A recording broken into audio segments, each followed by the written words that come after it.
On the frigid night of November 9, 1953, train number 247 departed Chicago's Union Station, carrying 63 passengers and 7 crew members bound for New York City.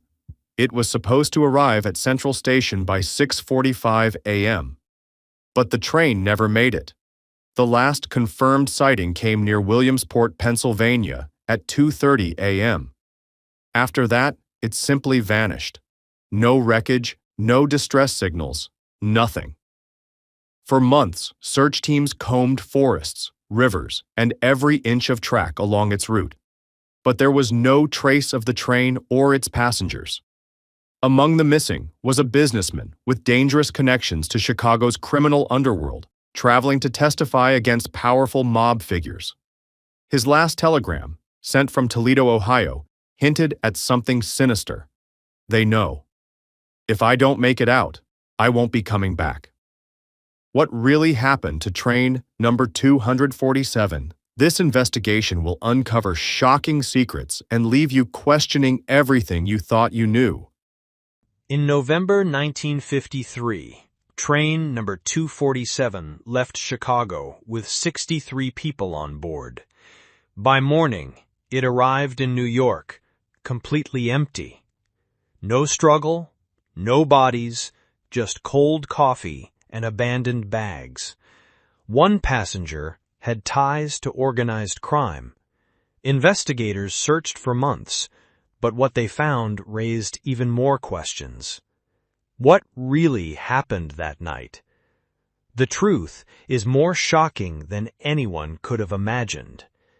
The answer may be closer than you think. On the frigid night of November 9th, 1953, Chicago's Union Station was a hive of activity. Despite the biting wind slicing through the streets, commuters bustled through the cavernous station, eager to escape the chill and settle into the warmth of their departing trains. Among the scheduled departures was train number 247, a standard overnight route from Chicago to New York City. At exactly 10:15 p.m., the locomotive pulled away from the platform, its steel wheels grinding over the icy tracks. Inside, the atmosphere was subdued. Businessmen in pressed suits clutched briefcases or leafed through newspapers. Students mumbled sleepily over textbooks, and elderly passengers rested their heads against the frosted glass, their bodies cocooned in heavy coats. There were also several uniformed military personnel heading home on leave, their gazes distant and their faces etched with fatigue. The train carried a total of 63 passengers and 7 crew members. The crew comprised 5 conductors and a 2-man locomotive team, engineer Thomas Grady and fireman Daniel Mercer. Grady was a seasoned rail worker, known for his unwavering professionalism, while Mercer, though younger and less experienced, had earned a reputation for being diligent and quick-witted. The route was a well-traveled one, cutting through Indiana and Ohio before passing through the wooded hills of Pennsylvania and finally arriving in New York City. Train number 247 made scheduled stops in Gary, South Bend, Fort Wayne, and Toledo before continuing eastward.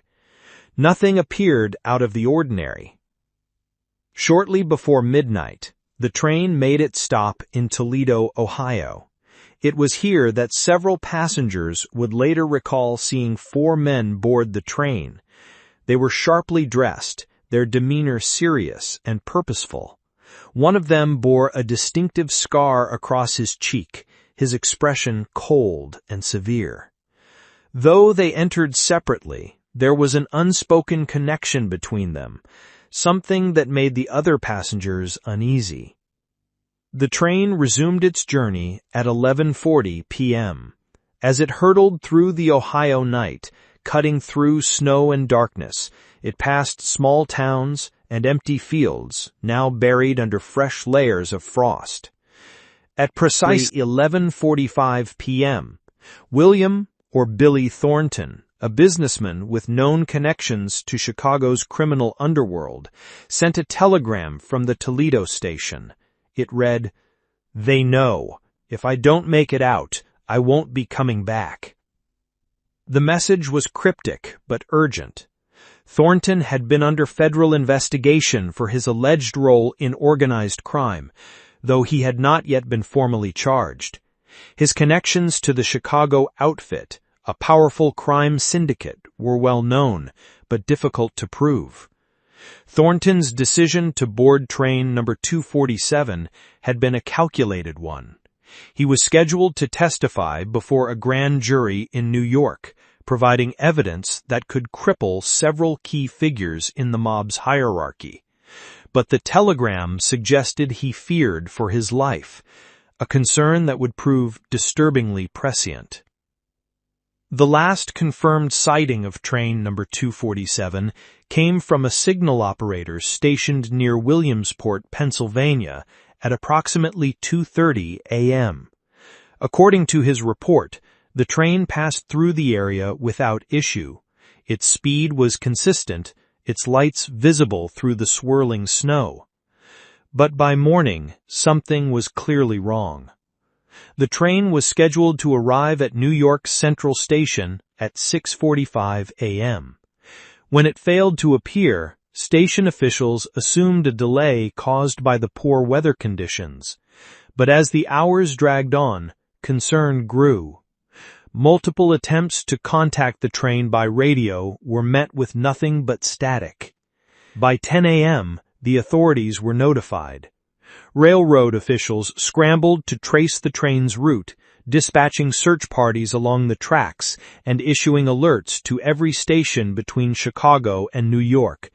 But there was no sign of the train. 2 days later, a hunter near Williamsport stumbled upon a bloodied conductor's uniform tangled in a patch of dense underbrush. The uniform was later identified as belonging to Leonard Harris, one of the 5 conductors on train number 247. His blood was still fresh, staining the snow like spilled ink. This discovery prompted a massive investigation. Helicopters combed the surrounding forests, rivers were dredged, and every available man was sent to search the wilderness.